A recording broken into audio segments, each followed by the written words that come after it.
नाज़रीन, इस वीडियो को आखिर तक देखें ताकि आपको भी पता चले कि ये लोन एप्लीकेशंस कैसे आपके साथ फ्रॉड कर सकती हैं।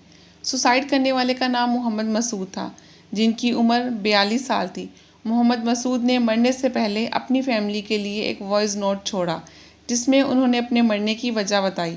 मोहम्मद मसूद की वाइफ का कहना है कि कुछ महीने पहले मोहम्मद मसूद की जॉब चली गई थी, जिसकी वजह से बच्चों की फ़ीस और घर के अखराजात में मुश्किल पेश आ रही थी। इसलिए उन्होंने एक लोन एप्लीकेशन से 13,000 रुपये का लोन लिया, जिस पर कुछ रेट ऑफ इंटरेस्ट था। उसी रेट ऑफ इंटरेस्ट की वजह से कुछ ही दिनों में ये लोन बढ़ते बढ़ते 50,000 तक पहुंच गया, जिसके बाद इसी लोन एप्लीकेशन ने मोहम्मद मसूद को धमकियां देना शुरू कर दी कि अगर उन्होंने लोन वक्त पर अदा ना किया तो उन पर पुलिस केस कर दिया जाएगा। मोहम्मद मसूद के पास और कोई हल नहीं था, इसलिए उन्होंने ये कर्ज़ अदा करने के लिए एक और लोन एप्लीकेशन से कर्ज़ लिया और वो अपने इंटरेस्ट की वजह से बढ़ते बढ़ते कुछ ही हफ्तों में 7 लाख तक पहुंच गया।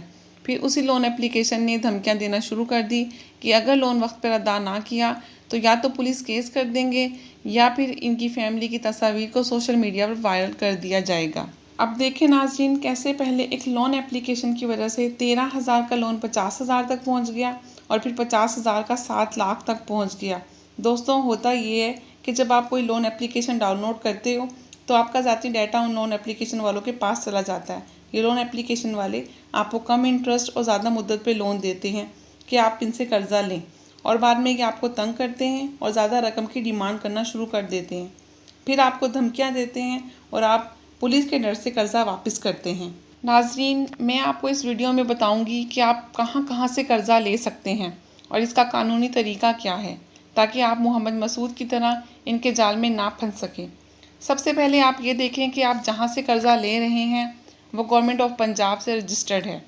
क्या उस अदारे की रेपुटेशन अच्छी है? क्या वो अदारा बाद में आपके किसी मसाइल के लिए जवाबदेह है? अगर कर्ज़ा देने वाला अदारा इन बातों को नज़रअंदाज कर रहा है तो समझ जाएं कि यह अदारा ठीक नहीं है। इसलिए ज़रूरी है कि जिस अदारे से कर्ज़ा लें, इसके बारे में पहले अच्छे तरीके से इन्फॉर्मेशन लें ताकि कोई मसला ना बने। पाकिस्तान के कौन से लीगल तरीके हैं जहां से आप कर्ज़ा ले सकते हैं? आप बैंक से कर्ज़ा ले सकते हैं। इसका एक ख़ास तरीका होता है। पहले तो वजह बताएं कि कर्ज़ा क्यों लेना चाहते हैं।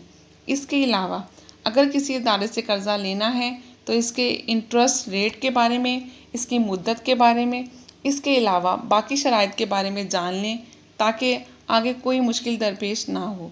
इसके अलावा जिस अदारे से कर्ज़ा लेना है, अदारे की रिक्वायरमेंट के लिहाज से ज़रूरी दस्तावेज़ात जमा करवाएं, जैसे आपका आईडी कार्ड, आपकी सैलरी स्लिप, आपके बैंक स्टेटमेंट, आपके कारोबारी दस्तावेज़ात।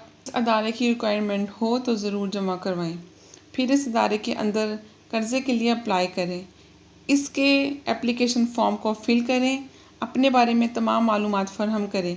फिर वो अदारा आपकी एप्लीकेशन को या तो एक्सेप्ट करता है या फिर रिजेक्ट करेगा।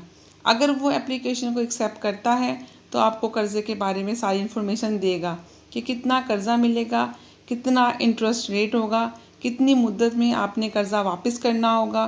फिर वो अदारा आपसे एक एग्रीमेंट पर साइन करवाएगा, जिसमें आप इस बात से मुत्तफ़िक होंगे कि आपने किन शराइत पे कर्ज़ा लिया है, और अगर मुस्तकबिल में कोई मसला आता है तो आप और इस अदारे को मिलकर इस मसले का हल निकालना होगा। एग्रीमेंट साइन करने के बाद अदारा आपको कैश देगा और तब आपका कर्ज़ा वापस करने का वक्त शुरू हो जाएगा। ये होता है पाकिस्तान में लोन लेने का तरीका। इसलिए जब भी किसी अदारे से लोन लें तो इस अदारे के बारे में तहकीकात ज़रूर कर लें ताकि आपके साथ भी मसूद हुसैन जैसे मसाइल दरपेश ना आएँ। शुक्रिया।